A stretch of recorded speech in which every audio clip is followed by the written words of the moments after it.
Arch Manning ain't walking through that door to be the Browns franchise quarterback, and even Jimmy Haslam knows it. We'll talk about it coming up next on the Locked On Browns podcast.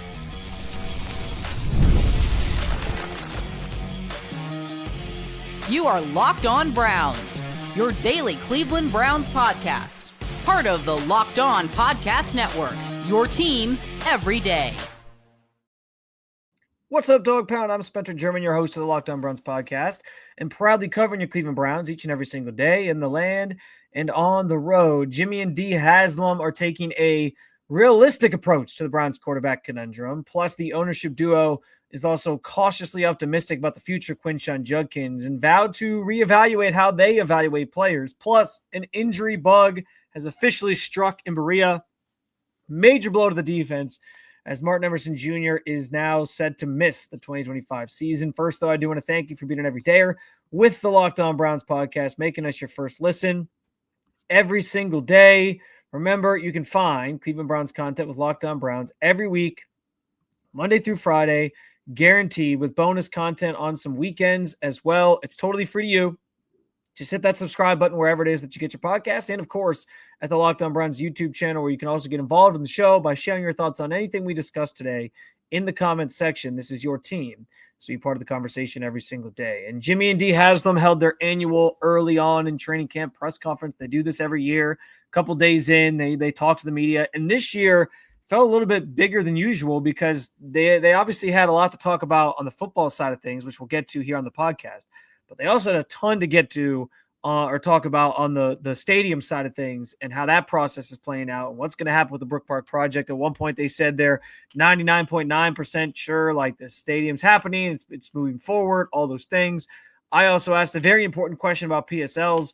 I think the stadium stuff is probably better suited for another time because there's so much to talk about on the football side, as training camp is obviously off and running, that I want to obviously start there with you. And I am going to highlight Jimmy and D Haslam a bunch in this episode because I thought they had a lot of interesting stuff to say, both in relation to in a number of areas. But I want to start with the quarterback part of this because, yes, the Browns have the 2 first-round picks next year, and that has left everybody speculating on what that means for the franchise next year and whether or not, because everyone's connected the dots, right? Jimmy Haslam knows the Manning family, really close with Peyton from his days at Tennessee.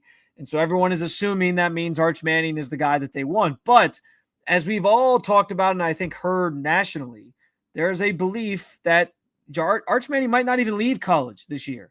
And if that happens, then perhaps you're talking about the Browns looking elsewhere for their potential franchise quarterback or whatever it might be.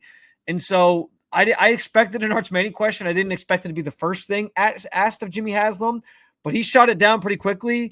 And as I lay out that they're taking a pretty realistic approach to the Browns quarterback situation and the future of it, I think it starts with this comment here on Arch Manning. You get paid by how many hits you get, okay? And I think if you know the Manning family, I would bet that, and I don't know Arch at all, okay?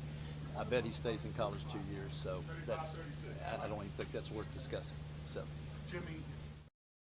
So even Jimmy Haslam saying he believes Arch Manning could stay in college 2 more years. And frankly, the fact that he said he doesn't know Arch personally, I think was interesting because we all just assume that, you know, that because Jimmy has this connection to Peyton, that he's like, you know, he's hanging out with the Manning family every second he gets. And like, listen, I understand, like, he could be lying. Sure. Like anybody who goes to these podiums in these situations could be lying, but I don't know what benefit he has to lie about whether or not he's met Arch Manning or knows Arch Manning or not, other than to, I guess, pour water on the fire of him not really, you know, being in there or not thinking Arch is really realistic. But listen, I think Jimmy sometimes gets a bad rap for being this sort of reactionary owner and like having his sights set on certain guys. And I think it all stems a lot from the Johnny Manziel situation, of course, back in the day where there was the rumors of him listening to a homeless person on the street to drive Johnny Manziel. And I get that, but I also think Jimmy's learned a lot over his years owning a team. And when he says like he doesn't know Arch personally and he buys into the idea that he probably stays for a couple years, I think that's genuinely him saying, listen, I'm believing this to be true. And that's kind of the sense that he gets. So because, and part of that I think is because of his relationship with the Manning family that he probably feels that way. So I think that also sets the foundation and sets the conversation for where I want to take this quarterback thing next, because yesterday was the second time that we have heard Jimmy and D Haslam talk about the quarterback situation. Back at the owners' meetings, we know there was that line that went viral of him saying they took a big swing and a miss with Deshaun, and now they have a hole to dig themselves out of. And that's kind of the approach that they're taking. They talked about being patient, not rushing the process of trying to rebuild the team and find their quarterback. And he basically doubled down on that with some comments he made later on in this press conference in regards to the quarterback situation. And I think it paints an interesting picture of how him, Jimmy, and D, and how the team is approaching the quarterback situation they find themselves in, and how they're going to solve their quarterback conundrum, if you will, when it comes to, finding the franchise quarterback, and honestly, how they feel about the current state of the quarterback room. I'll play you these comments. We'll react to it on the other side. But I think that Jimmy is telling you, without outwardly telling you, like, they're still looking for their franchise quarterback. They don't necessarily believe he's on this team right now. And let's react to it after we hear the comments. Did we take a big jump in 1 year? Yes, but we talk about we're not going to panic. We're going to draft good players. We're going to build through the draft. And next year we have 9 picks, including 2 ones. So that should help us. I think you have to realize that we went 3 years with no ones, and I think at least one of those years we didn't have a 2, and maybe 2 of those years. And that hurts you roster-wise, and it just does. And the players that are available in the first round, the chances of them being successful are way better than second, and second's better than third, et cetera. So we're going to continue to stockpile those draft picks. So that was actually him talking about the patience piece, like how he's learned a lot of patience over the years and how they're going to be patient in finding a quarterback. But there was another comment too. This is where he mentions like a 2 to 3 year process to find their quarterback. Here's what he had to say. You think it doesn't look like very much. No, I say it's hard, and you make mistakes, and the business world we come in, you can hire anytime you want to, okay? There's no seasonal, there's no draft, and so you can build a team over a period of time, almost at free. There's no draft, there's no free agency, there are no controls, so it's obviously not easy. We made the decision last year to take a step back after last year's disaster and looking at our roster and knowing that we needed a quarterback to do this over a 2 or 3 year period. It's too early to say, but we like our rookie group. We'll know a lot more, after we play 2 or 3 exhibition games. The young guys get to play a lot, but we like the group, and particularly if Q can come back, we like it a lot. The fact that Jimmy is telling you outwardly that they view it as like a 2 to 3 year process to find their quarterback and right this ship and get this figured out speaks to, and he did say, like, listen, we like our rookie group, or we want to see these guys play. We want to see what they do in the preseason. So it's not that he's not giving them a chance, but I think he's telling you, and this is the second time he's basically alluded to this process of finding a quarterback being a longer term thing and not just being resolved in one offseason. I think he's telling you that they don't necessarily think the franchise guys in the roster right now, and that they're going to keep their options open going into next year where they have the 2 first-round picks to try to find the answer at that position specifically. It's the way you probably should approach it if you're the Browns, because listen, they've been able to solve this position in nearly 3 decades. It's a 3 decades long, almost here, going on 3 decades long quest to find a franchise quarterback since the team returned to town in 99. And they're still sort of left without any answers to it. And I'm not saying that the guys in the roster, somebody on the roster can't be it. I'm not saying it can't be Dylan Gabriel. I'm not saying it can't be Shedeur Sanders. But the way that Jimmy continues to talk about this situation, it certainly sounds like they have a realistic expectation for both of those guys in terms of where they think they're at, and that they kind of are looking longer term and thinking, maybe next year's the year we find this guy, but we're not necessarily banking on this problem, this hole we have on our roster, the biggest and most important one on the roster, being resolved so quickly and immediately that we just, wake up this time next year and we're like, hey, it's all resolved. It sounds like they are taking a patient approach to this. I think that also speaks to how they're going to treat Kevin Stefanski and Andrew Berry in terms of their job security this season, which we've talked about a ton on this podcast. the idea that, they both are going to be given some leeway here to dig themselves out of that figurative hole that Jimmy alluded to when they traded for Deshaun Watson that they find themselves in, where, they're not just going to be fired because of another, losing season. He's going to try to give them some time to solve the problems that they have. And really fix this roster. And so I think those two things kind of go hand in hand. The process of finding that franchise quarterback, who they may just find in the draft next year, in the process of, how long Kevin Stefanski and Andrew Berry have to solve it, and giving them the time to come back from, if you will, the Deshaun Watson debacle. Those two things kind of go hand in hand here. And I think it's pretty obvious with the way Jimmy's talked about this, and he's now doubled down on it since the owners' meetings and now this conversation. They seem pretty adamant that this is a patience thing, that they're going to take their time. They're not going to rush it. And so because of that mindset, it kind of feels like they don't necessarily think the franchise quarterback has been resolved, even with the guys that they took this year. And I found that comment kind of interesting just in general. Another thing that Jimmy and D. Haslam talked about was the Quinshon Judkins situation. They were asked about their process of vetting these guys, if it needs to be changed, and will Quinshon be a Cleveland Brown, or will this end with him not even being signed at some point? Because the contract part of this obviously complicates things. We'll find out what they had to say and why they're cautiously optimistic coming up next on the Locked On Browns podcast.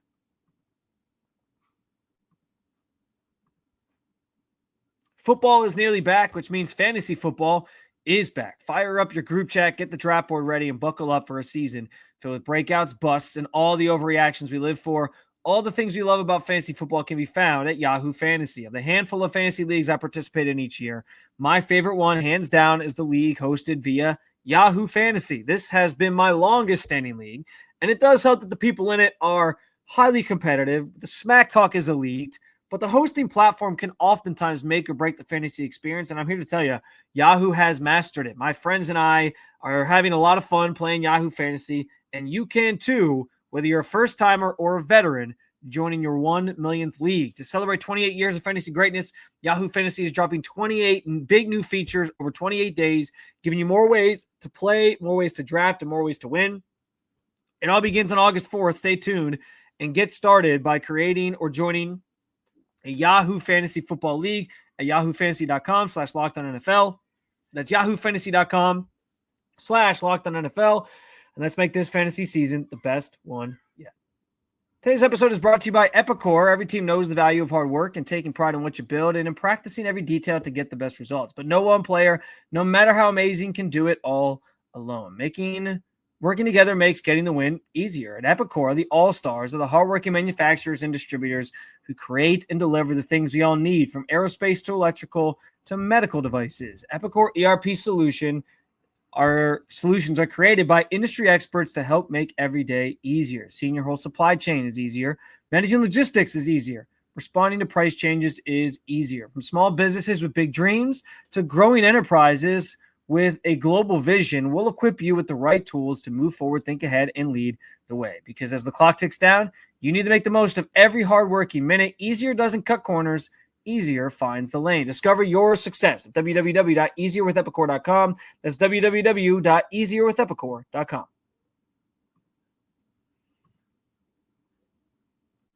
All right, so we shared our thoughts on the Haslams talking about the quarterback situation, what it all means. I think their talk about their continued preaching of patience certainly is pretty revealing as to where they stand on the quarterback situation at this juncture. But they also chimed in, of course, on the Quinshon Judkins legal situation. And, of course, we're asked the question point blank, period.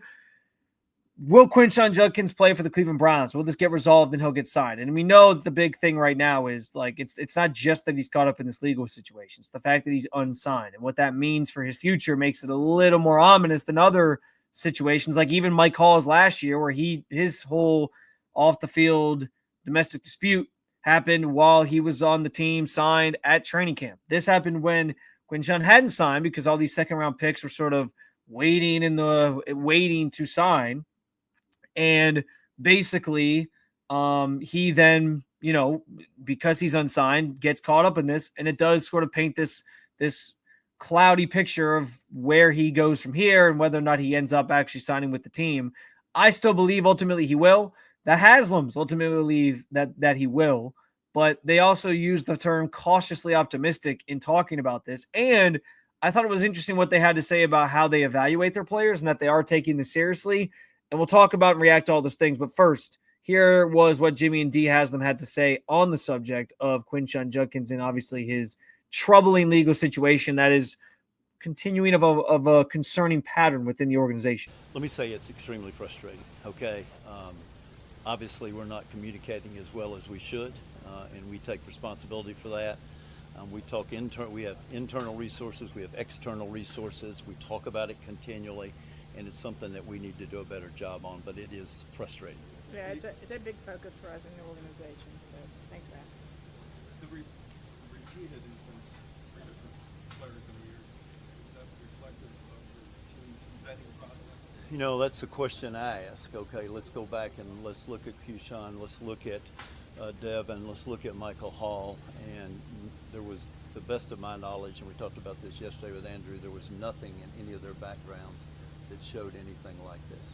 Have these incidents maybe changed your approach or maybe prompted more resources that you guys are looking into? Well, I think whenever you're not successful, you got to take a step back and say, what can we do better? Okay, if you'd have asked me a month ago, I would say, no, we're all over it. We talk about it continually. We've had outside speakers, inside speakers. We talk about it a lot, but clearly we need to look to see what else we can do. It's not acceptable. Do you expect Quinshon Judkins to eventually sign and play for you? I do, but that's, we all understand due process of law, and the law does not move quickly, but yes, we're cautiously optimistic. So you heard it there, him talking about the different resources, talking about how they're not communicating things thoroughly enough. And this goes back to, on top of the fact that he says they do think he will be a Cleveland Brown, and that they're just cautiously optimistic while they let the legal process play out. And yeah, that's a big sort of, dark cloud hanging over the organization right now, especially for a player that was expected to make an immediate impact with this team. It's unfortunate that he's not there. It's unfortunate that he hasn't been able to kind of get involved, get going. And so we'll just have to see how long this process takes. He made the note there, Jimmy did at the end, that the legal process is not a quick process. It takes time. And so we're all sort of playing this waiting game with Quinshon, of course, of when he'll be ready to go, when he'll be ready to suit up, when he'll actually be out there for the Browns during training camp and beyond, doing whatever it is that they want him to do. So that's a big question mark. But along the lines of just like the communication part of it and trying to find more resources, I do think that the Browns try to communicate these things. I want to get this out of their way first. Like, I think that they do try to make it clear to players, hey, listen, you got a target on your back. You are a high-profile athlete, professional athlete with a lot to lose. Don't put yourself in these situations. Don't do these things that are going to get you in trouble. Try to de-escalate situations. And that's the biggest thing, right? Like, the situation Quinshon finds himself in, teaching guys how to de-escalate those things, I think, is what is the one of the most important things that these guys can learn. And I'm not saying they're going to learn that from just like a few meetings and guest speakers that the team puts in front of them, but I do think the Browns prioritize these things. I just also think it's sometimes, especially publicly, to fans and to those who follow this team's story year to year and see the continued incidents popping up, I think it gets kind of lost on deaf ears, or it falls on deaf ears when they made the move they did for Deshaun Watson. I think that continues to be this almost hurdle for this organization to clear, for anybody to believe that they take this stuff seriously. And that whole, the Deshaun Watson situation has just compounded and made it harder when a situation like Quinshon Judkins finds himself in, like, pops up, because everyone just immediately points to, well, I'm not surprised that the organization that traded for Deshaun Watson, despite everything he was accused of, and gave him $230 million guaranteed, is also having more problems with players getting caught in off the field problems. Like, I think that's kind of what this boils down to. I do believe that they try to teach these guys about these things. And it sounds like, these from Jimmy's comments, and again, You always gotta, not everything these guys say or people say at press conferences is sworn testimony. So it's not like they can't lie about things as well. But, they said they're going to reevaluate and decide, find more resources and ways to communicate those things. But it is a problem when a key player or key players rather aren't out there for you because they're caught up in these situations. And it's another year of that for this organization. But I think a lot of fans just kind of look at it and say, well, I'm not surprised. You might be saying that even. But ultimately, when this does get resolved, however long it's going to be, I do think Jimmy's right that Quinshon will be here. I don't think they're not going to sign a second-round pick like they used a second-round pick on this guy. Andrew Berry had a hard time getting rid of Anthony Schwartz because he was a pick of his like years ago, even though he wasn't very good. Like those are the types of things that this organization just doesn't do. They invest in draft picks. They're going to keep them. They're going to sign them. So I think Quinshon ends up being fine and ends up being here at some point. The question just becomes when.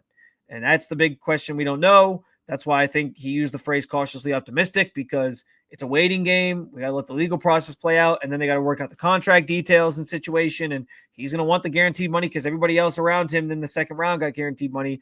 I think that's probably out the window for him. And so we're talking about a drawn-out process here, on top of the fact that he might face a suspension. And if he faces a suspension, that's games missed. He could just miss games naturally if this process doesn't end before the season starts. So there's a lot that still has to go on here. But I think Jimmy's on the right track, even though we talked last week about Andrew Berry not saying he didn't close the door on the possibility that Quinshon wouldn't be here. He kind of just said we're taking it day to day. Jimmy seems more convinced that he will be here, but also said cautiously optimistic. And I do think that's probably the right approach to take right now, just in general, even though I think it ultimately ends with Quinshon in a Browns uniform and it all gets sorted out.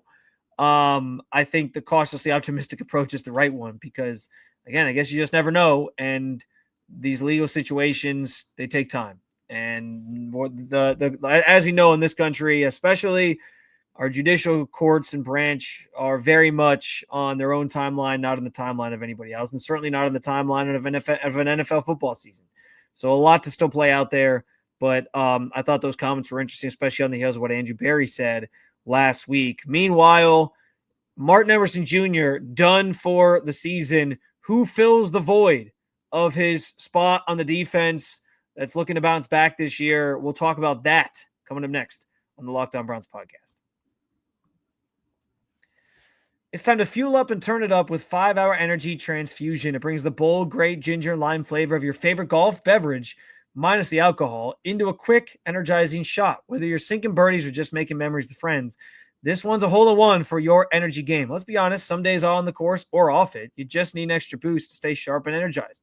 I can tell you my favorite memories of playing golf are all with my dad, playing a yearly round as a Father's Day tradition that we started many years ago. It's been a couple years since we last played, though, and unfortunately, I've hit some of the best shots of my life with my dad, but I probably would have beat him a few more times, or at least wonder if I would have, had I been drinking 5-Hour Energy Transfusion way back then. If you go to 5hourenergy.com today, that is the number 5hourenergy.com. You can use my promo code, LOCKEDONGOLF, to receive 20% off your first order. This offer is only valid until September 30th on one order and cannot be used with other promotions. The code is not good on subscription orders. Whether you're meeting up with friends or trying to turn 18 holes into 36, get the energizing boost you need to power through. Order transfusion-flavored 5-Hour Energy shots today.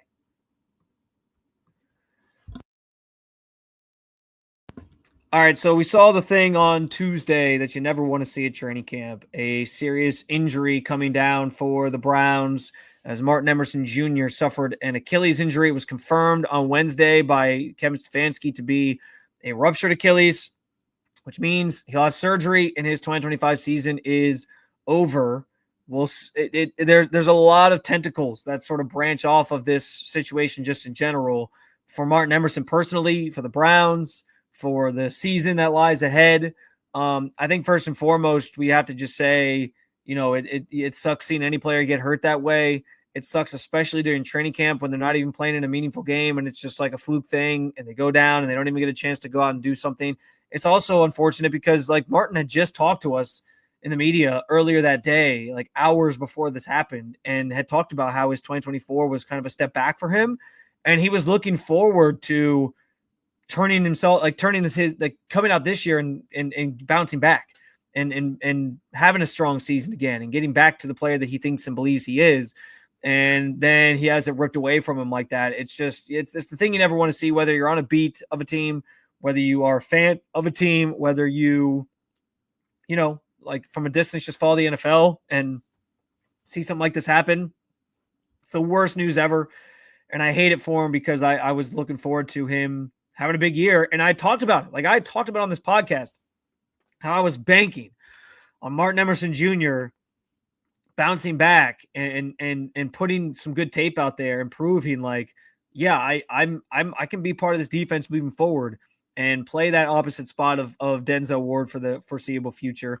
And going into a contract year for him too, like that's the other part of this is we don't know what the future holds for him now. Like he might have played his last snap for the Browns with a lot of unknowns because he was great in 2023, took a step back last year. And I kind of said, like, if the truth is somewhere in the middle, like I think you give that guy a second contract and you don't even think about it and you bring him back here and he's solid. Now his second contract is going to probably look a lot different coming off of an Achilles tear, where, he's not going to get the money he probably could have made, especially as an outside corner. And, on one hand, it might mean the Browns, who are strapped for money anyway these next couple of years with the Deshaun contract still in the books, maybe it means the Browns can get him back on a reduced rate.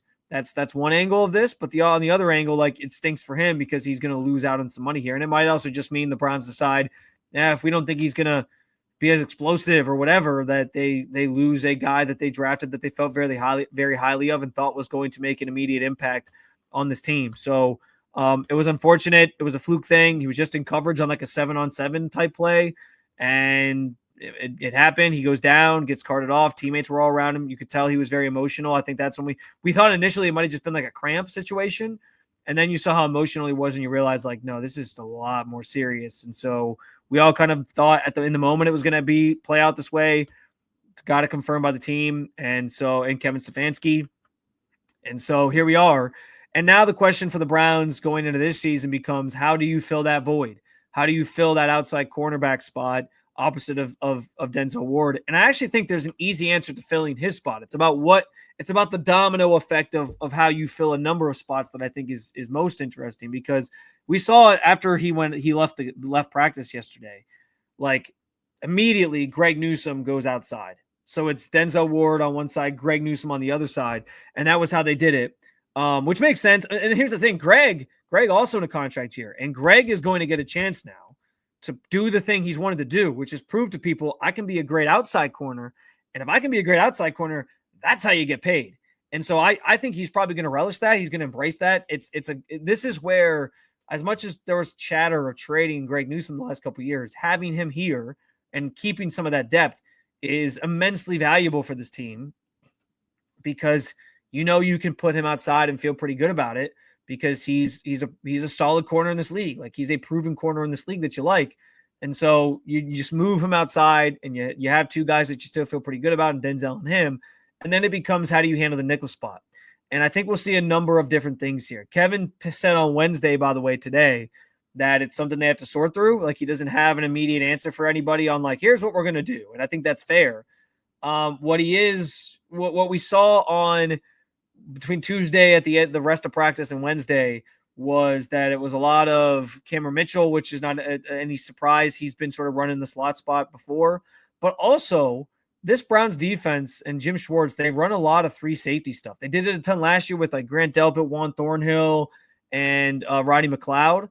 And there was pretty quickly after Martin Emerson was out on Tuesday, you saw them do some of that three safety stuff where Hickman was down in the slot, and you had Edmonds and Casey, because Delpit hasn't really been participating in some team stuff the last couple of days.